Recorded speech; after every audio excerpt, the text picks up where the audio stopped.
Hello, and welcome to another episode of playing Crusader Kings 3 on the hardest possible rule set, starting as the Duke of Bohemia in 1066. We're now barreling along toward the effective end of our campaign here, attempting to restore the Roman Empire, while also taking some detours to fight scourge conquerors. The scourge conquerors will be the bane of your existence for much of the game on these rule settings, so when you eventually attain the power to roll over them, it's quite satisfying to attack them again and again, which is extending our game life here instead of being singly focused on restoring the Roman Empire like we probably should be. One thing I want to take a look, as I have done a few times here, is whether I can usurp the Byzantine Empire, and I still don't see a way to do that, even though we own quite a bit of territory now.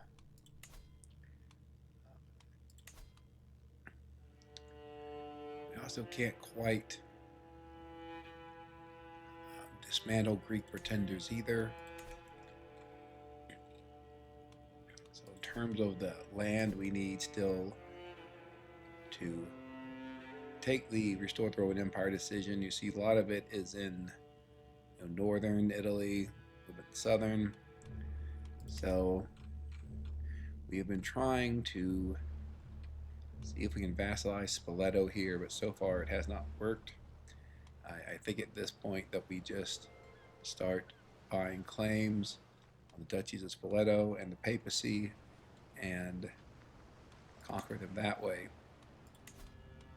We do have the sanctioned loopholes perk, which allows us to do that.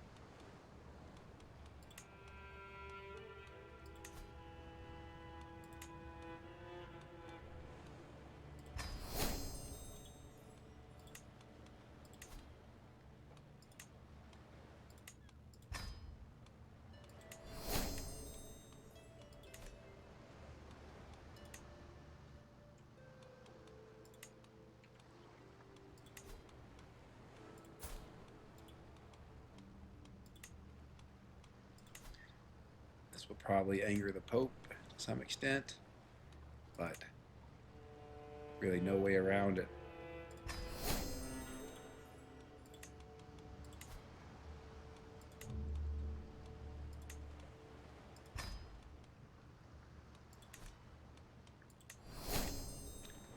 I also want to get a specific claim on Siena.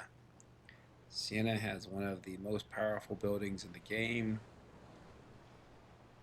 Often when I do some map painting and I'm saying where should I have my 8 to 10 domain titles, one of these is in Siena because of just how many stats it provides and how many benefits. There are 4 other similar universities, each focused on a different stat scattered throughout the world. Getting those 5 along with a few other specific holdings like Jerusalem, Aleppo, which gives a big prowess bonus, Constantinople, once you activate it by making it a holy site, which usually involves creating your own religion. But in any event, I want to get a claim on Siena so that I have it when we conquer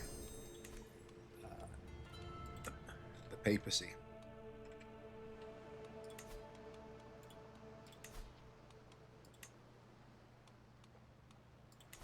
So we're not getting all of the papacy's land, so let's fix that.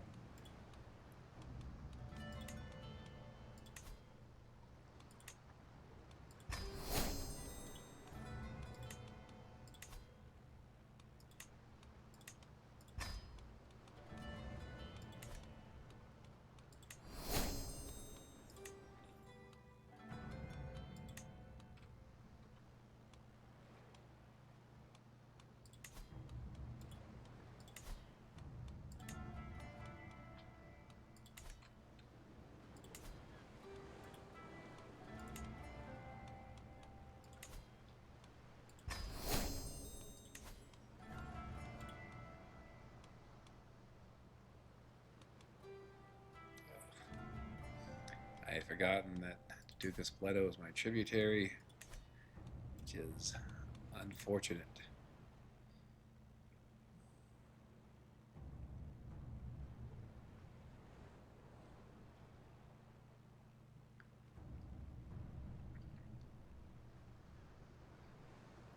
I think if I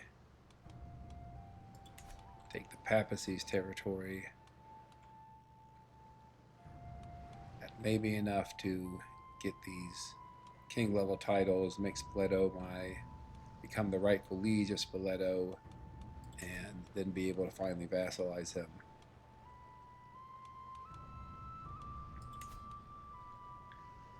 I also need Genoa.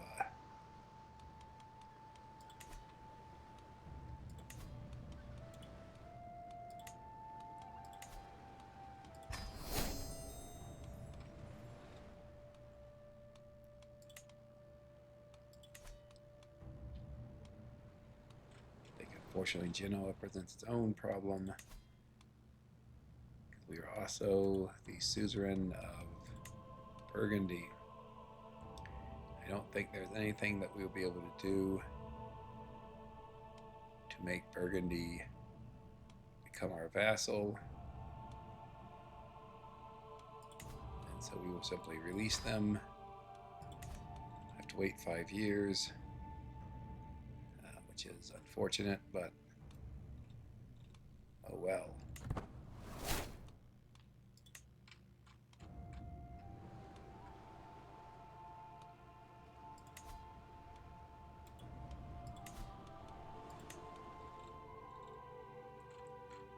we will take all the papacy's territory, along with, I guess I'm the suzerain of this little one county as well.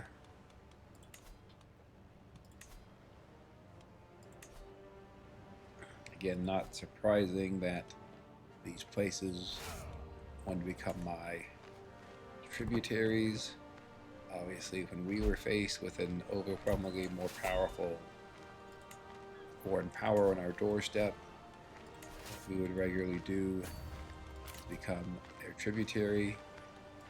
Most obviously that happened with the Cumans for much of the first decades of the game. So understandable that the AI would seek its own protection by becoming my tributary, meaning I can't attack them.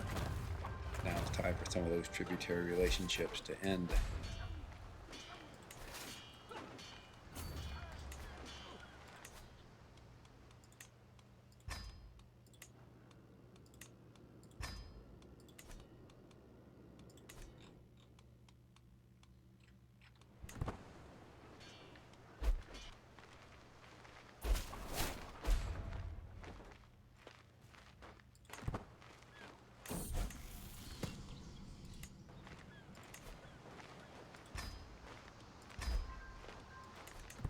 Quite sure how I got an entrenched regent, but in any event, I don't really want one, so deal with that.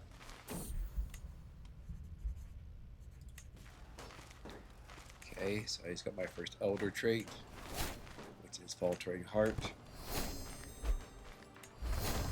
That one can be managed, though it's also quite dangerous, in that if you have 4 stress breaks and the faltering heart trait hits 100, you simply and automatically die immediately.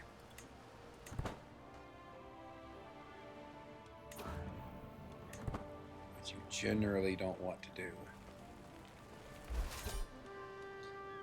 So this character will, in a significant sense, become expendable once my daughter here is 16 and fully educated. So I guess my plan to get a claim on Siena did not actually help. I was hoping I would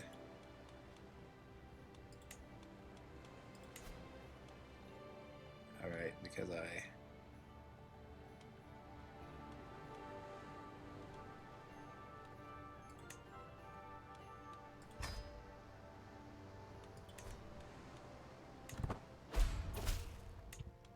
reason discussed, I do want to get Siena. Not sure if I'll be able to. I guess not.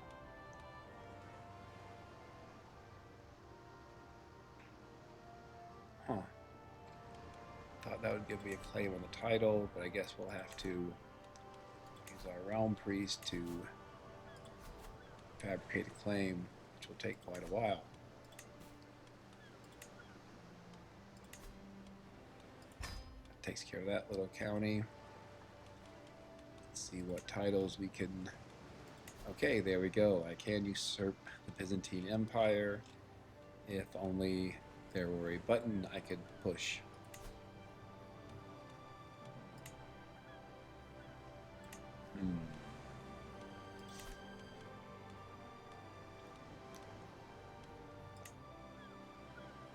So that's unfortunate.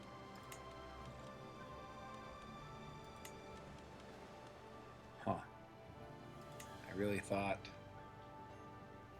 Well, okay, not the reason to dwell on it. If anyone has an idea of what button I'm supposed to push, please let me know.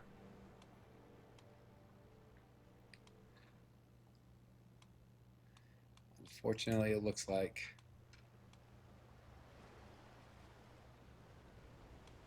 Pope still holds the king title here. That would cover Spoleto. So we're not able to take that title and become Spoleto's rightful liege.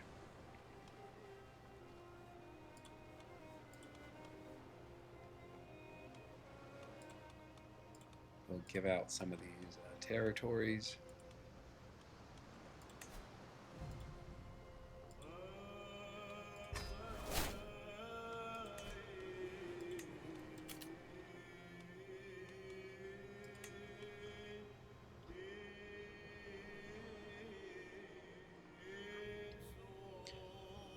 We should be able to form Italia. Guess not. I wonder if we do form Italia, if that would help Spoleto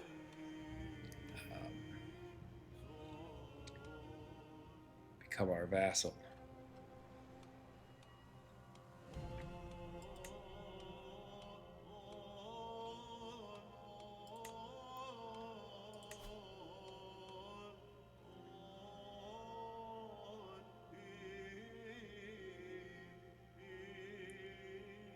Surprised we need so many more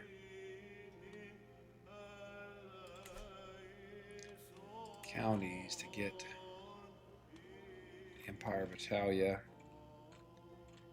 I guess we could take all of Sardinia and Corsica here.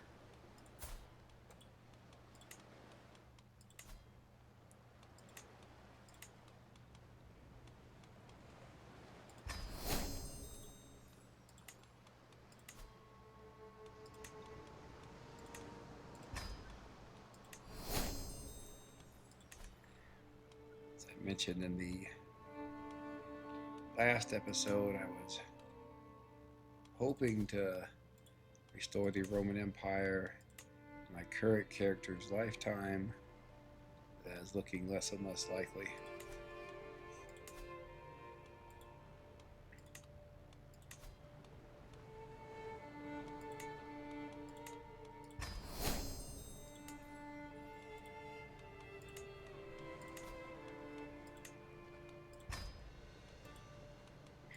Not a huge deal, as his daughter and heir should be able to do it.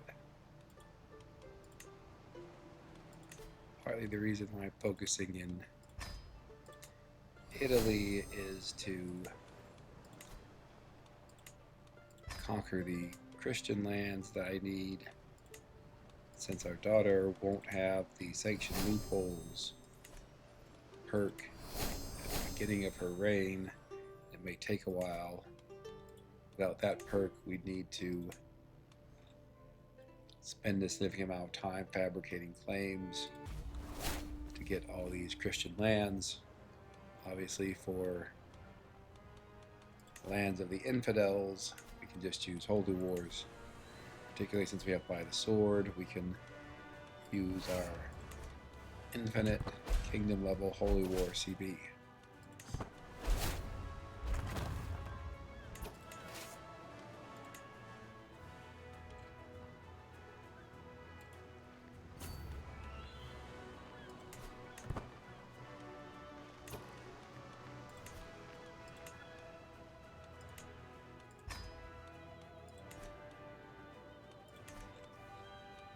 Continuing to build our military and economic buildings.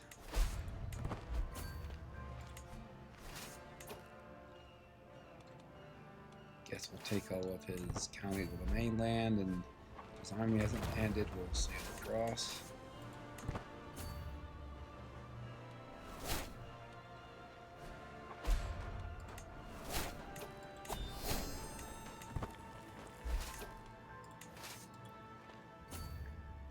It gets to another question of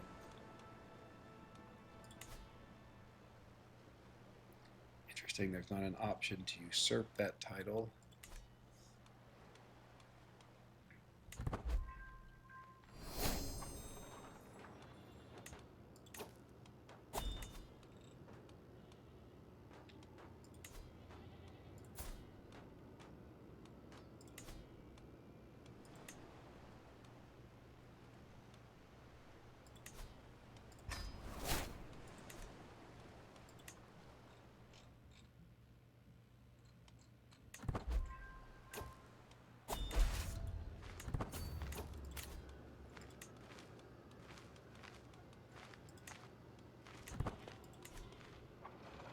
Particularly early in my reign, I try to make sure that those council positions go to my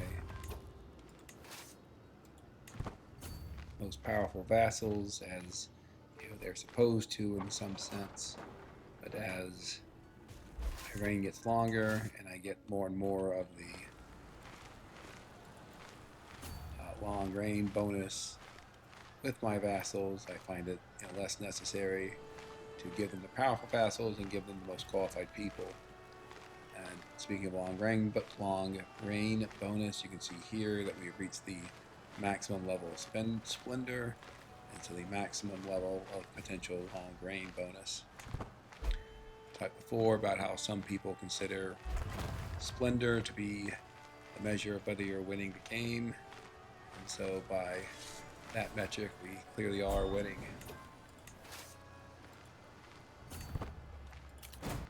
The metric I prefer to use is whether I am indisputably the most powerful realm in all the world, and I think undoubtedly by that measure as well, we have functionally won the game. But put a bow on things, I think forming the Roman Empire would really cement that point. Again, hand out these new territories, like give him the duchy as well.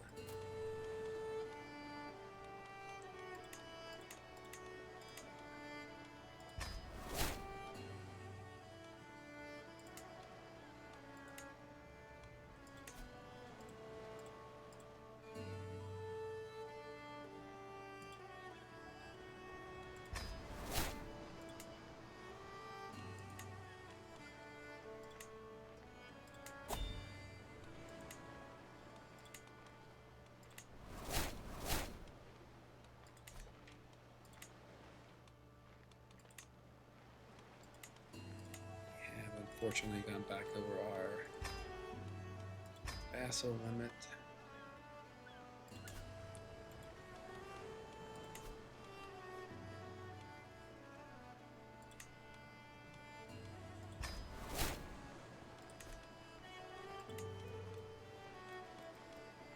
Just by 2. See if we have more.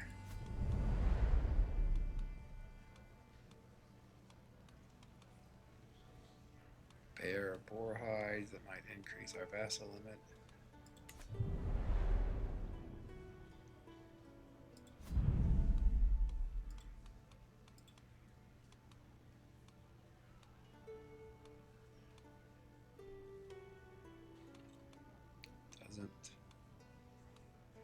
guess we could use our old house banner.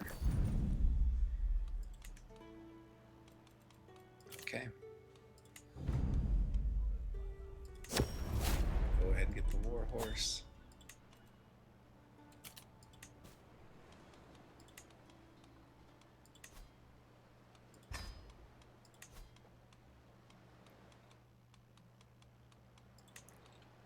Yet these are, there we go. There's the Empire of Italia.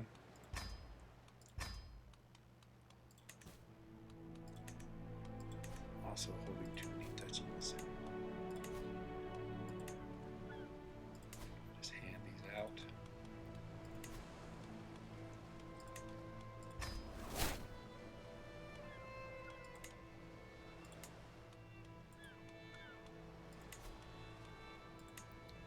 Getting for duchies if I'm not handing them out to my own family members. Usually I just give them to whoever holds the county with the duchy building.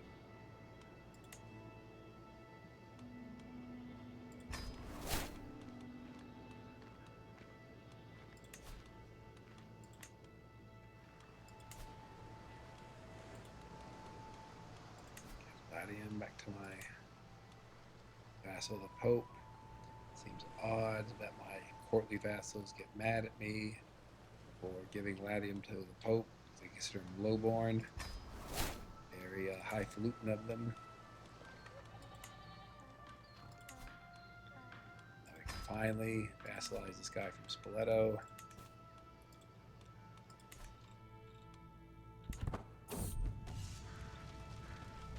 So, you know, name doesn't matter much, except you don't want to go with, I think it's,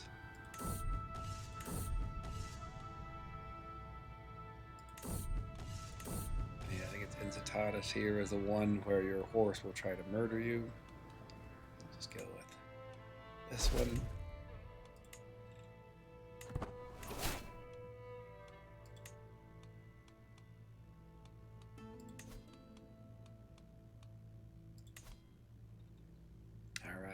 So, of course, we're looking at Genoa, which is held by Burgundy, then Antioch, Palestine, and Alexandria.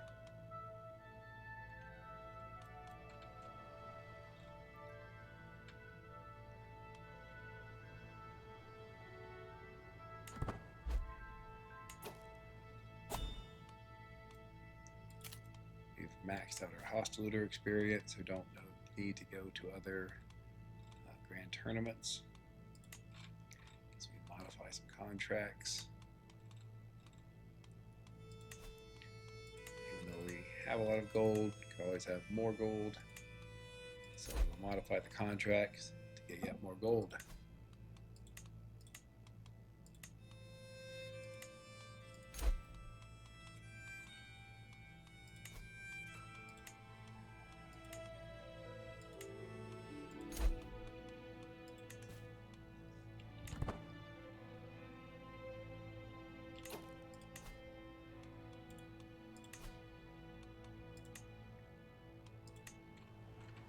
Attack this guy for the Kingdom of Syria, which will give us Antioch here.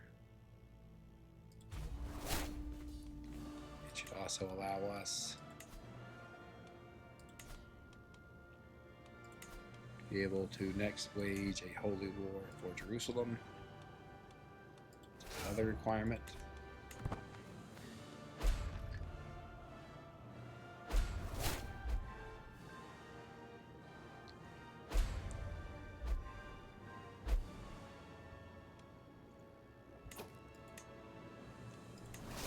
Slowly getting all the territory we need here.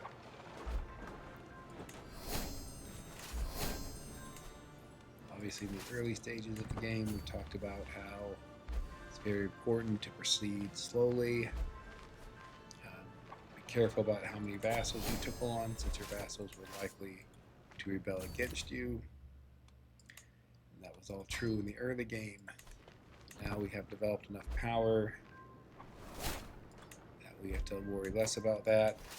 Of course, even if our vassals try to rebel, we have enough gold to and a powerful enough army to put them down.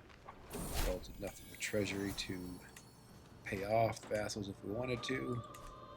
So all in good shape here, and we don't have to really think about putting more vassals. If acquiring more vassals through conquest will cause us to have rebellions. We can just go ahead and get the job done. Here you can just see we just have a amazingly high advantage at this point from having completed the martial lifestyle and being an exalted warlord. And after just 6 months, that's the end of that holy war.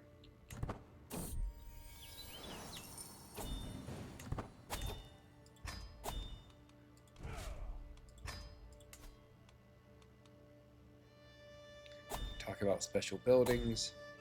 This isn't necessarily the most important one, but I do like the extra prowess, and so I will hold Aleppo.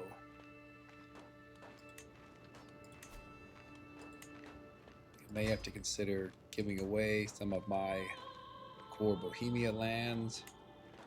On the one hand, that's sad since we've had them for so long, but I do think the additional power from places like Aleppo, Jerusalem is worth it.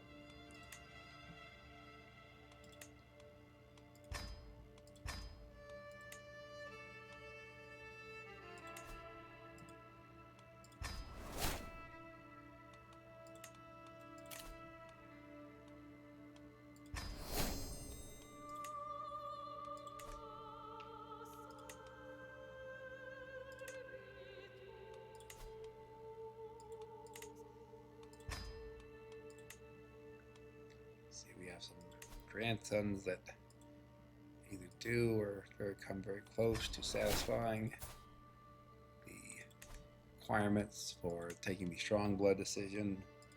They are not people that we can pick at the moment, so we will go with our excellent daughter, see if we can study a language, but really want to see if we can influence her personality. Guess that's another 6 months. See if we can make her a defender as well. Then we have these other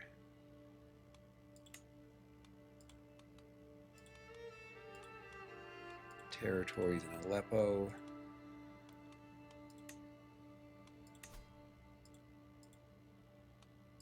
Duchy of Aleppo, I should say, as we talked about before. I will hold on to the county of Aleppo.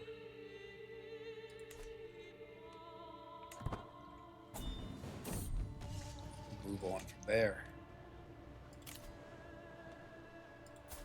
There is zero reason for that marriage, and so we will decline it.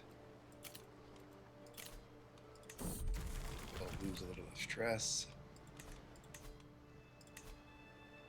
Build some more buildings.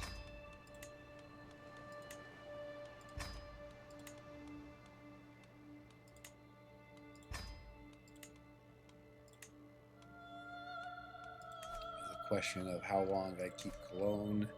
It's a strong building, but not one that I usually keep the entire game. So at some point maybe want to give it away.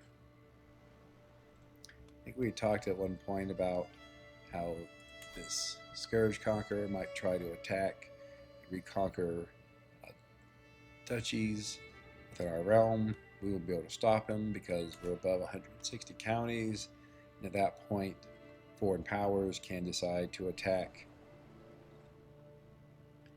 your vassals instead of and bypass you, so you're not able to use your armies to defend them. And that's what's happened over there.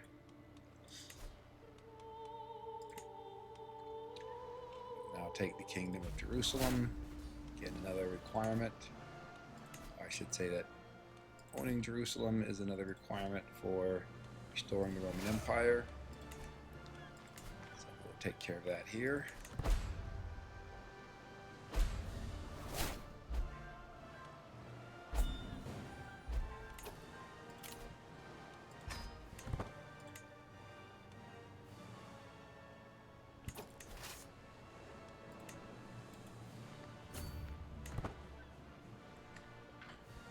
Once again, I don't really need to raise all these levies, so I should probably split up the raising of the levies of men-at-arms, but because of our various perks, you know, even our massive raised armies here, you can see, you know, don't cost us very much, so it really almost doesn't matter. Someone is trying to murder us, but you can see their chances of getting there, starting at a negative 161 and 0 secrecy, very unlikely. And our daughter and heir is now 15, so almost ready to take the throne. That's just prison. You know, I can give and be lenient with various things, like you're trying to murder me. Sounds like you deserve to be in prison.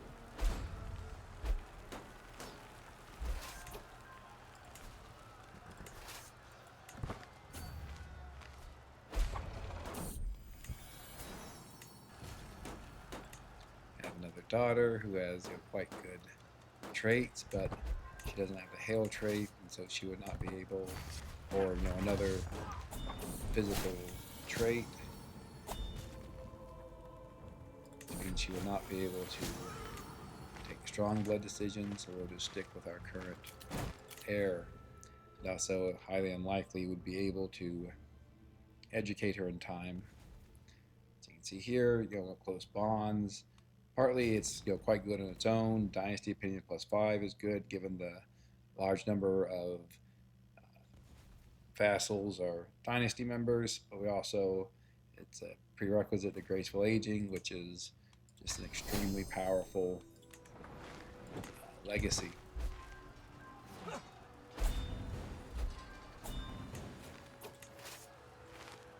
Alright, here is the opposing army, which we should be able to obliterate.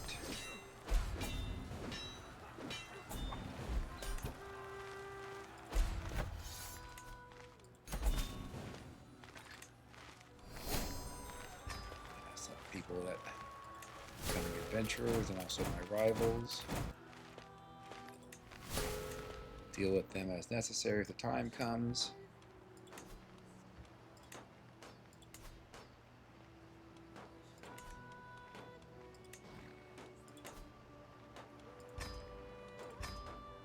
We're going to be holding Jerusalem, both the county and the duchy.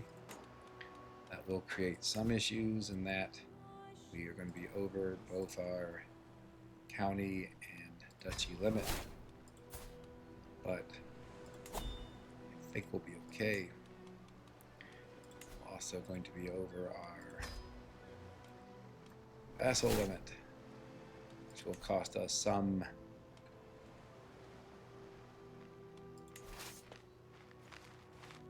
It's okay. Over our vassal limit, which will cost us some of our taxes and levies. The levies I genuinely cannot care less about at this point. You know, the taxes hurts a little bit, but just something we will deal with. Dealing with, it looks like these neighbors were trying to take Jerusalem, or at least part of it, and for whatever reason, after I took Jerusalem, they decided to continue the war. It seems very foolish on their part. Just fight peace, because there's no, the gold is, you know, basically half of what I make a month, so it's not really worth spending the time to fully defeat them.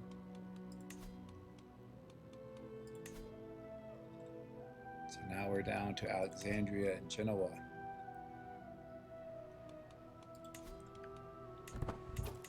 Also focus on improving control in Jerusalem.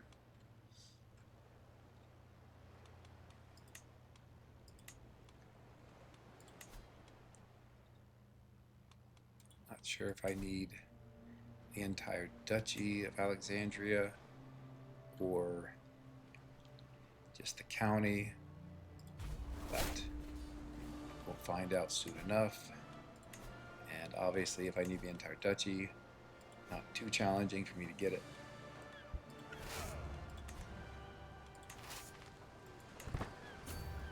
This army is conveniently right here. And should have tried to give her another trait, but I did not. One day I'll remember to do that. Doesn't really matter. She did get a 4-star education, which is great. Exactly what we wanted.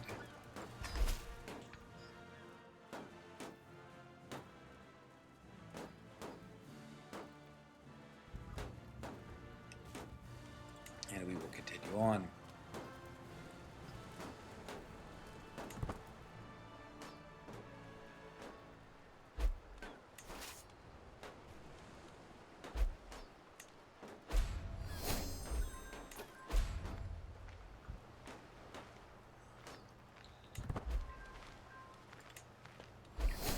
Her coming of age, it does mean there's less reason to continue playing at this ruler, especially since she's a woman. We don't want her to get too old before we take her over. Hopefully by the time she's like 25 or so, our current ruler will have expired. Before that, we'll just continue aiming at being able to restore the Roman Empire, which would give us another domain limit, make holding some of these new territories in Jerusalem and Aleppo easier to do. Looks like there are a lot of wars over this area, so we'll need to force these people into white peace.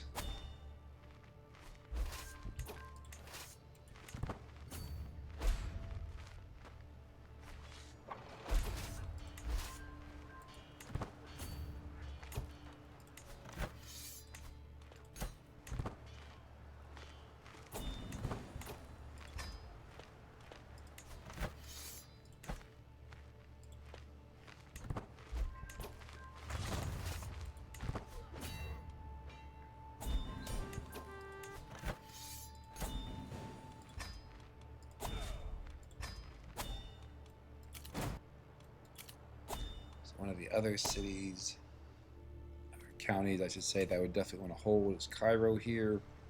The reason for Cairo is this special university. As you can see, it's almost identical to the University of Siena, except it has diplomacy for level of fame, while the Siena has intrigue. But obviously a very powerful building. One I will keep once I get it, if I do at this point. Since again, I think when we restore the Roman Empire, we'll have made enough of a statement. As far as these other territories, happy to give them away. While we need Alexandria to restore Rome, there's no particular reason for us to hold it. Now we can check on whether I have to completely control Alexandria. Okay, so it looks like I need the entire duchy. I guess that was sort of implied by the idea of needing to completely control Alexandria.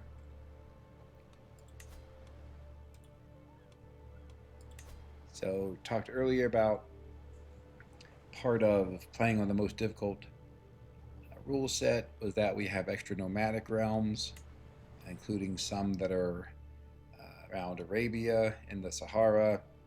Not quite sure how this shepherd ended up here, but in any event, that makes it very easy for us to just take his land. Equally true with this guy.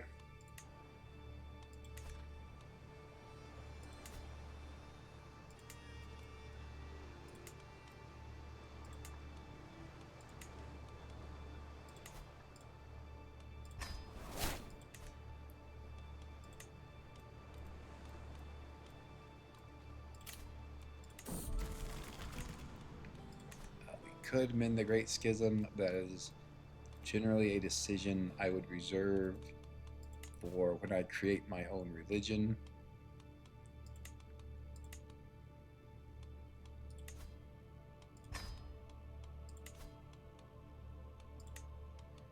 Again, we might not get to that in this game, because I do think we are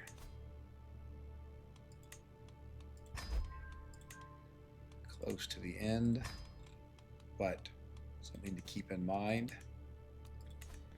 If you combine mending, what I would normally do if I'm founding a new Christian religion is I convert to Orthodoxy. And again, the reason for that is to make Constantinople a holy site, which activates the Hagia Sophia. I then create a completely new Christian religion with polygamy, so we have more children. Usually my tenets are, I think it's legalism, mendicant preachers, and of course, ritual cannibalism. It's quite strange that in the game, ritual cannibalism is one of the most powerful religious tenets. It makes cannibalism a virtue. Cannibalism is quite strong on its own, but also it's very easy to get. If anyone's in your prison, you simply eat them. And that gives you ritual cannibalism. And that because of the virtue, it makes all of your vassals like you more. So we have 23 months. Exactly what are the penalties? Yeah, those are pretty severe penalties. I think we'll just wait. There's certainly a part of me that thinks it would be beneficial to attack him and wrap this up, but I think we're better off on just waiting. Negative 50 general opinion. That means everyone likes you. By 50 less, that's just a massive, massive penalty. Yeah, we don't want to do that and then start having rebellions and wonder what happened. Again, I think it's very unlikely we lose any of those rebellions, but you just don't know. So we will go on our grand tour, see if we can get this stacking vassal limit modifier. That might fix our vassal limit issue here and just go on from there.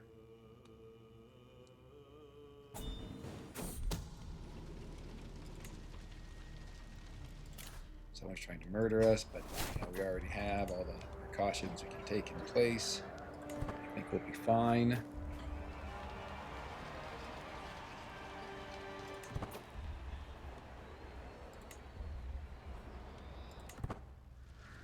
Still continuing to want to get the most gold that we can.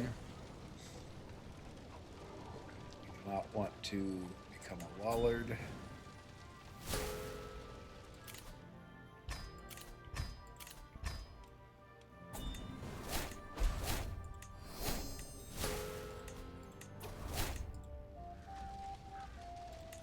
Just thinking about succession. Let's make sure everything is set up. Yes. Princess Kunigunde is our sole heir.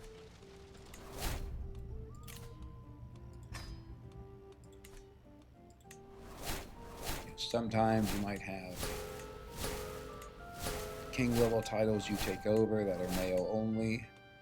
So when you have a female heir, you do want to make sure that you clear any succession laws on those titles.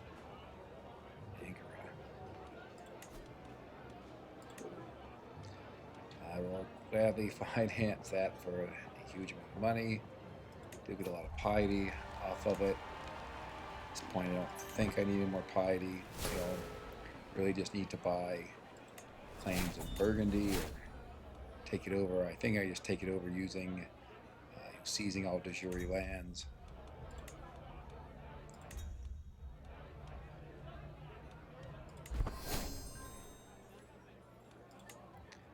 There is a question we're about to face about what we want our next lifestyle to be. We have completed martial and learning, and they're entirety, have every single point.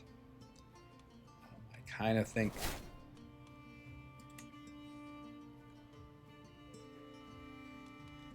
presumably as well, we could do.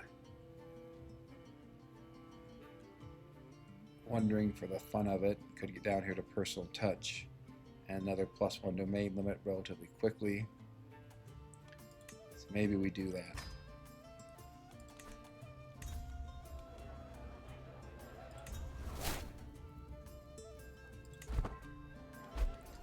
I'm happy to become a friend with my vassals. Prevents them from joining factions against me.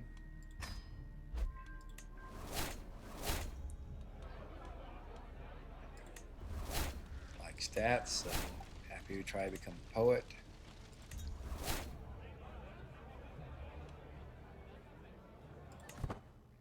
Take a little bit of stress there. But we do really want to be careful about stress since we do have the faltering heart trait.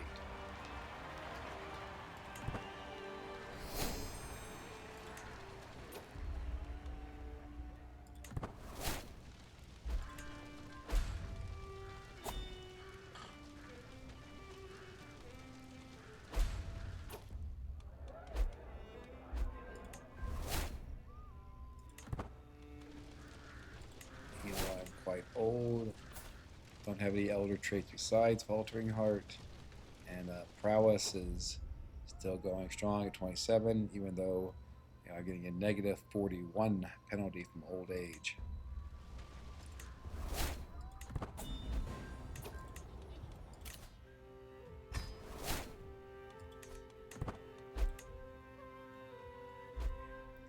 I have some sort of plague relatively close.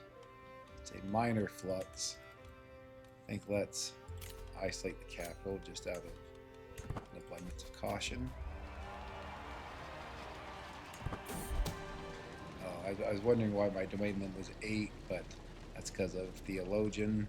So we've been having a domain limit of 7 for so long, but theologian and learning tree is where their domain limit increases. So now we're at 8.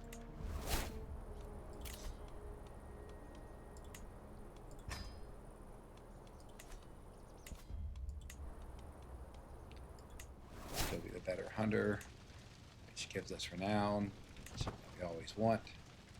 Dynasty legacies are incredibly powerful. We have fully increased the control in Jerusalem, so let's go to Aleppo. Just in Jerusalem, obviously the Dome of the Rock, just a extremely powerful building, very good to hold. Can always use extra martial. One of my concerns here about restoring the Roman Empire is having foreign rulers attack my vassals and taking land out from under me without me being able to respond. I have had that happen before in trying to restore the Roman Empire. Just have to deal with it if it does happen.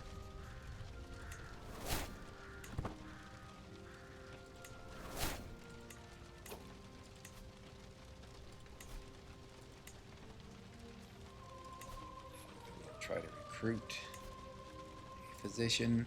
Usually you get either good or excellent physicians to recruitment, so better than anyone currently in our court. Yep, once again, get someone quite good. Lose stress. Try to get some renown.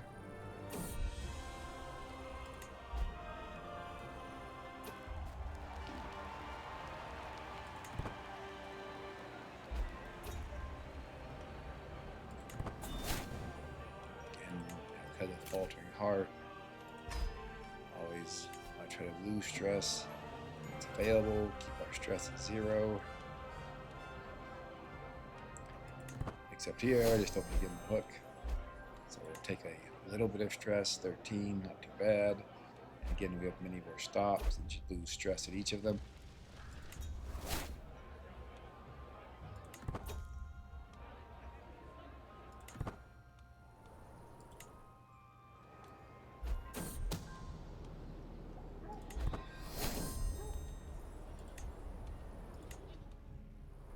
Usually go with executions just because it increases control. And the AI generally is not great at keeping control high. Go with connoisseur. Really like having more monthly lifestyle experience. As you can see, because of all of our stacking factors for lifestyle experience, we've been able to complete 2 whole lifestyles and are now working on a third. Don't like committing adultery, causes you to lose devotion, potentially give people hooks.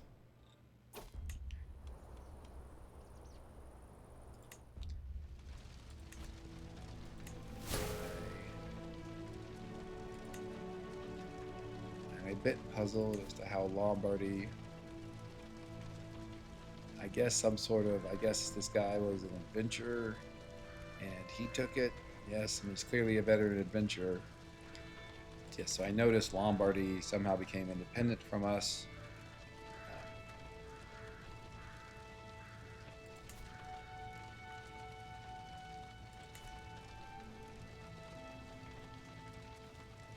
Yeah, okay, so we just really want to get this Grand Tour done. Hopefully our truce with Burgundy will be up by then.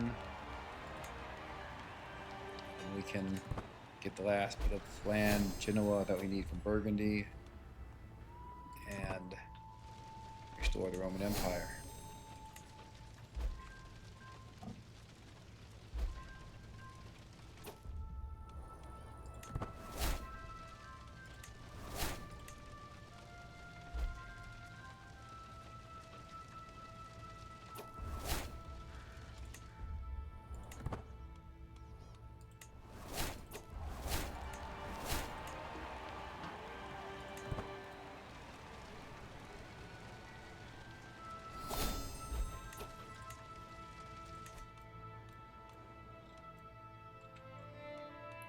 End our isolation. Doesn't look like there are any plagues around our capital.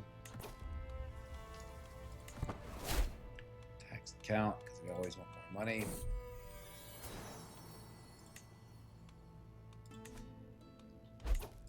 We might want to look at our daughter and heir is pregnant. Probably would want to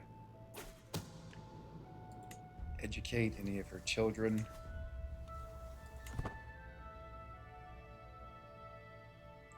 There's no guarantee on how much longer our ruler might live, so we wouldn't want some very good child to end up with random traits.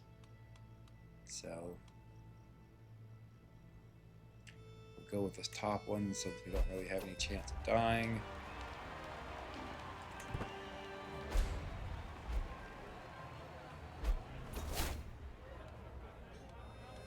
Both of these, either one, 100% chance of success both ways, doesn't really matter.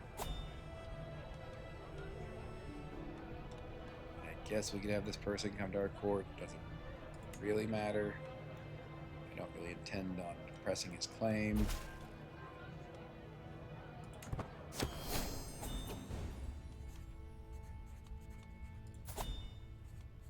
This guy's not really good enough to worry about.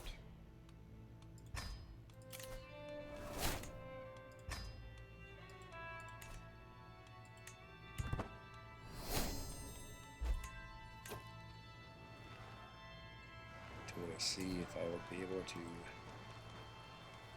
take Siena. I'm sure the answer is no.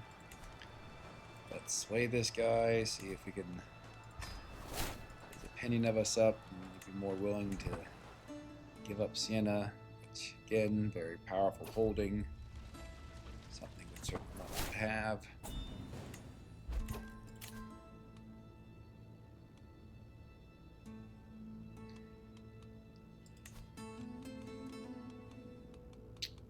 So Lombardy wants to be our tributary. I just want to make sure that we don't need anything from him.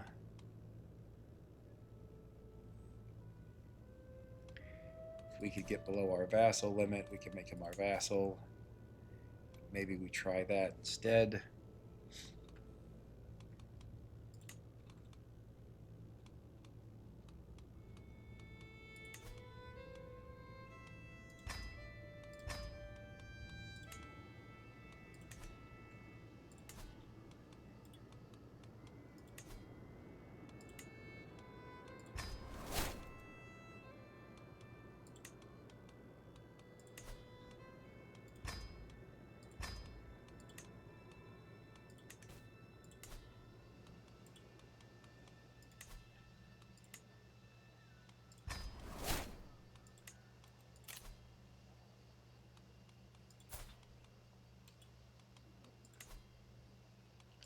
There we go. So Lombardy was lost to us, and now it's returned.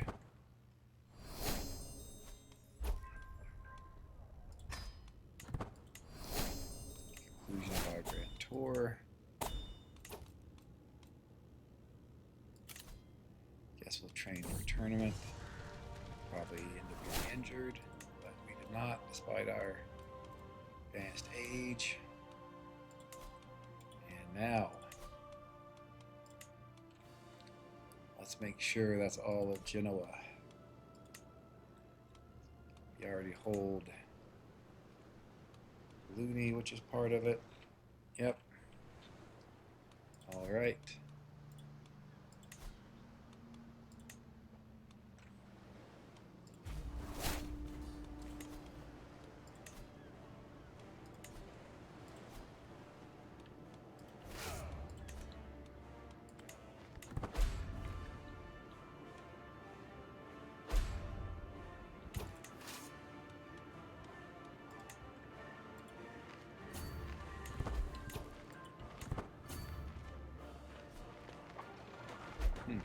Raise his armies quickly.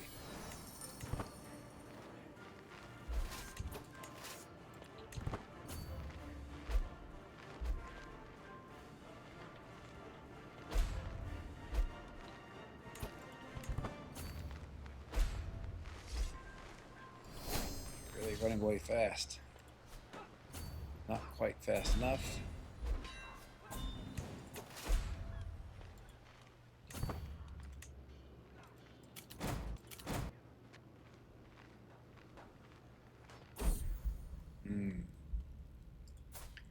So this event is really bad either way, and I don't really want aging gracefully.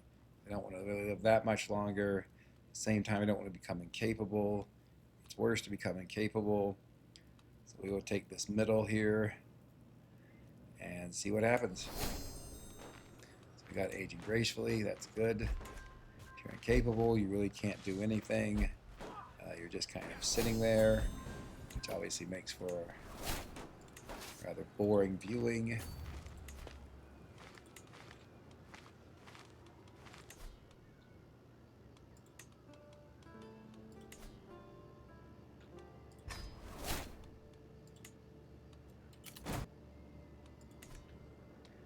So one thing I could look at is whether...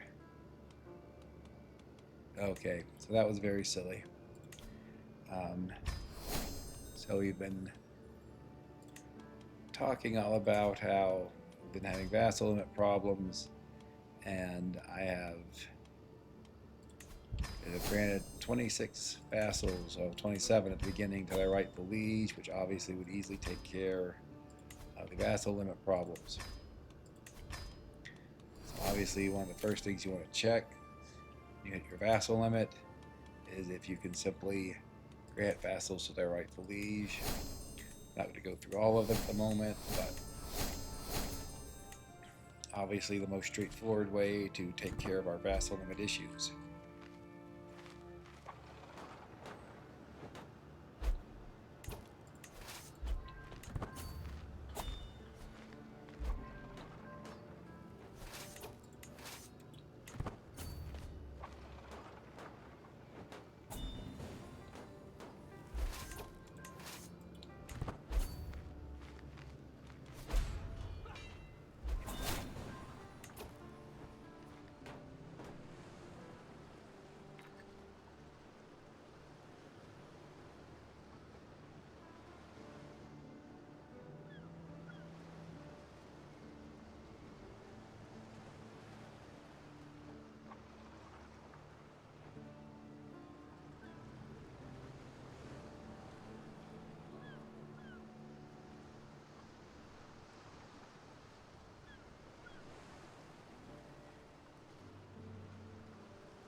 Obviously don't need his troops since we have one.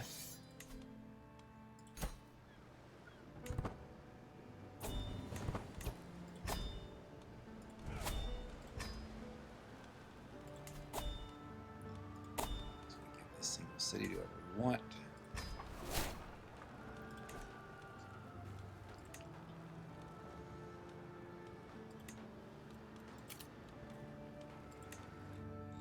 Okay, despite some doubts. Okay, where is it?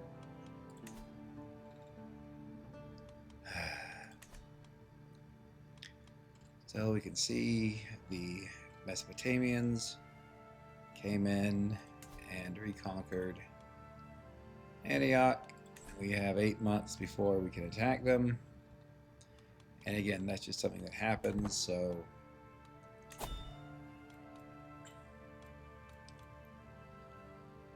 not much we can do. I was about to think this was our moment of triumph, but obviously that will have to wait a little bit longer.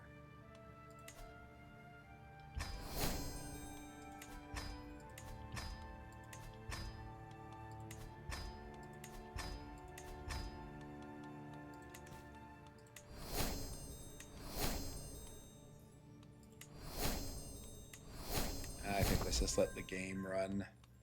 I could find a activity to do, but instead we'll just have to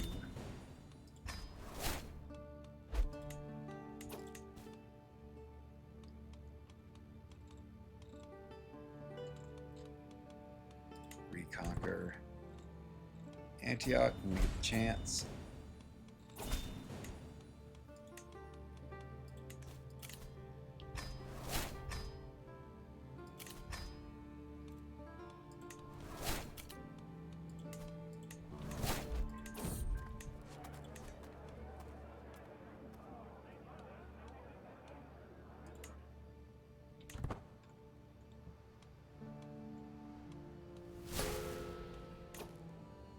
Okay, and just randomly get another level of Faltering Heart.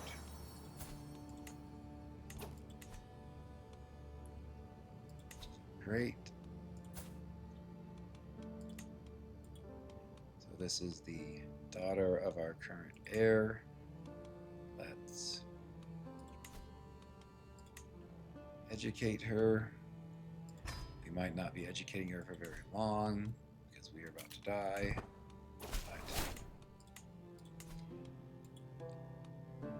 Give her our best. So check exactly how long. Whatever, 5 months. So should be by April of 1216.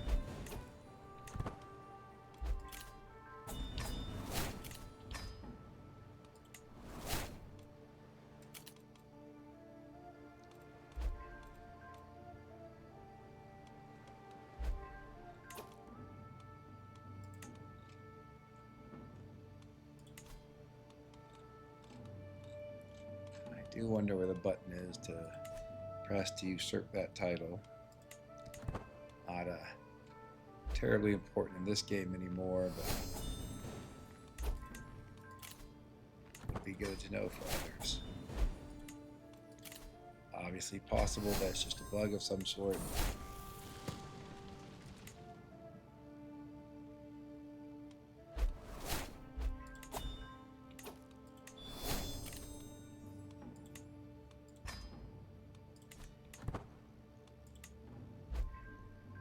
Okay. Now, you guys probably thought you were funny, but retaking Antioch just means that I'm going to attack you yet again.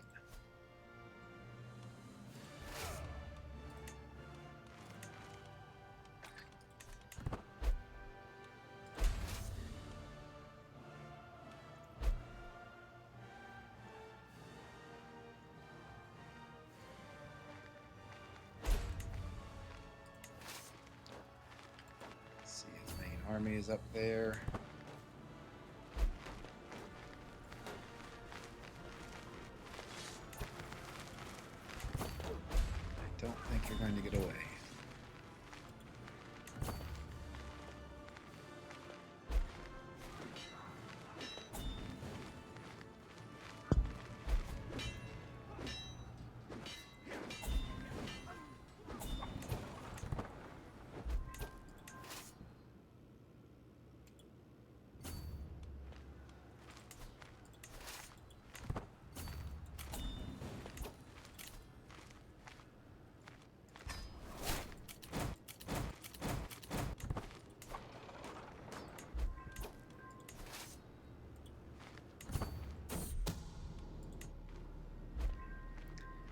about to say I'm mildly surprised our character hasn't gotten the undefeated title yet.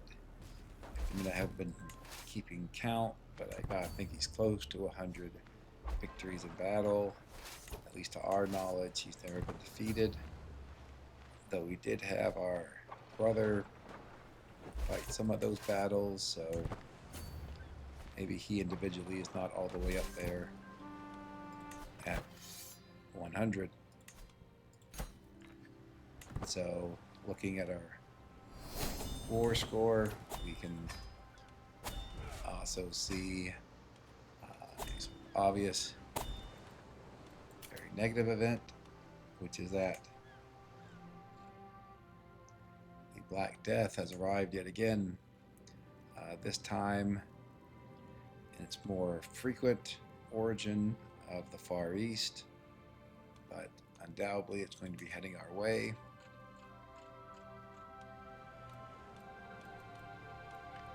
Before that happens, will in fact restore the Roman Empire.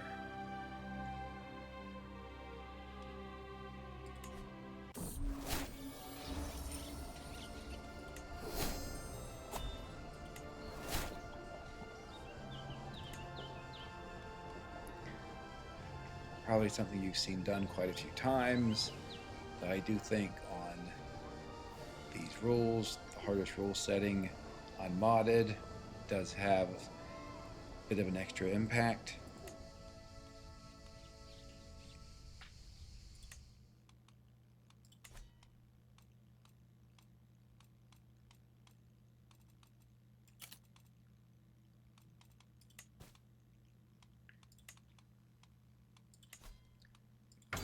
Generally repair, high quality artifacts to reform titles, the various empire titles that go under the Roman hegemony.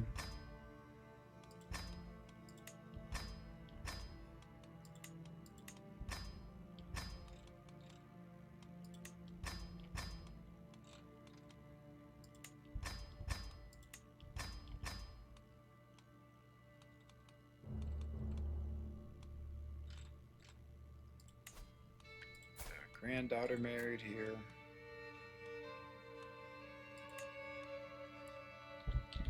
Maybe use her to get some.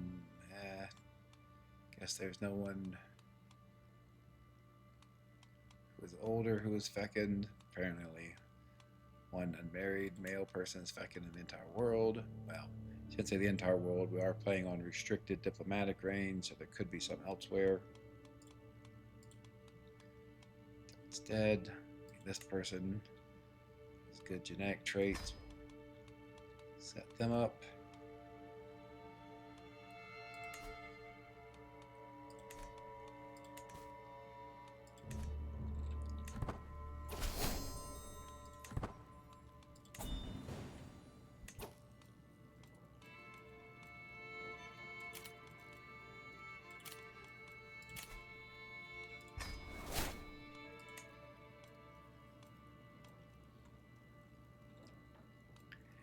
And there we go. So I have been driving toward reforming the Roman Empire. We have obviously done that. I said early on that what I'm really interested about in this rule set is the challenge. I think at this point it's clear no one can challenge us. We've had this scourge conqueror in Russia on our borders for at least 10-20 years now. He hasn't been attacking us. We can look around at what other conquerors there are, but obviously it's been quite a while since we've been attacked. There's that one conqueror in Arabia, Persia, who after we took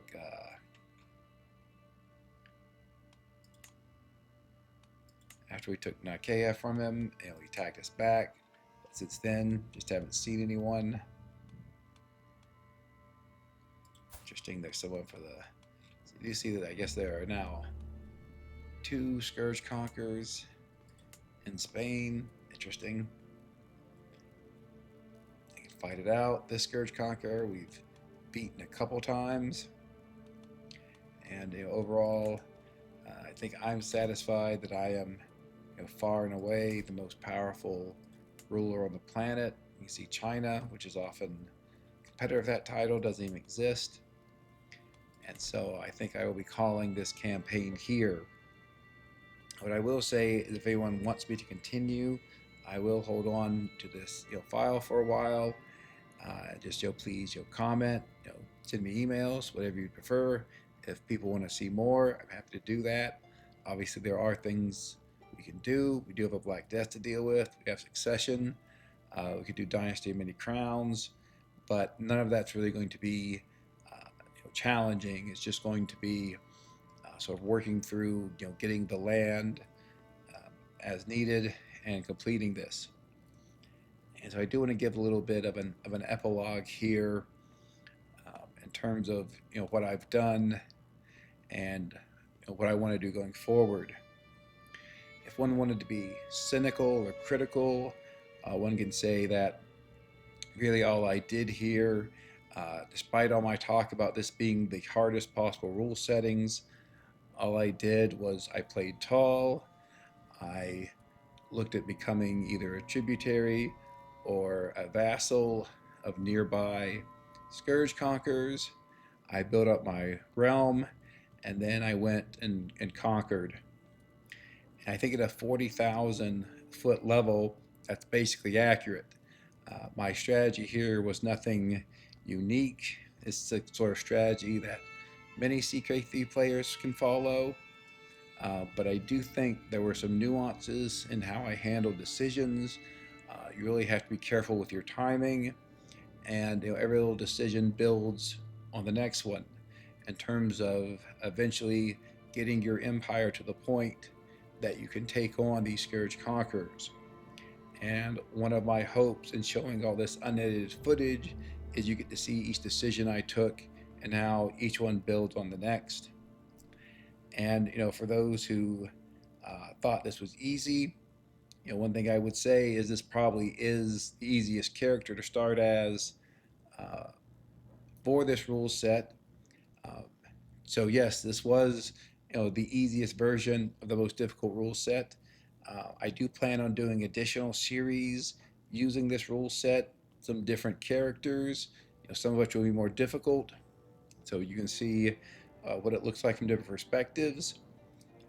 I do think this rule set is challenging and fun, so I would encourage you to give it a try if you're an experienced CK3 player. I'd also be interested in what other YouTubers, streamers, the big names like Tarkus Arkusar, Koifish, Lath, One Proud Bavarian. I think it would be interesting to see them play games using this rule set. I'd want to know how they handle it, what their approach is, what their tricks or tips are. One of the things that really inspired me to make this video is I went looking for videos of CK3 under more difficult rule sets, and there are very few videos out there where people play using the very hard difficulty. Even fewer videos where people play with frequent Scourge Conquerors, and no videos that I could find that include both of those as well as all the other rules, Unlimited Black Death, Doomsday Plague, these all work together to form the most challenging rule set. And so I do think this is some unique content here. I hope you enjoyed it, and I do intend to keep making it using this rule set. So again, this is the end of this run unless someone asks me to continue, and we'll be going into the next one, which is very likely going to be a custom character in China starting in 1066, and I'll talk about that in my next video when I start that run. Again, I greatly appreciate everyone who's joined me. Please like, subscribe, all that stuff, and thanks again, and goodbye.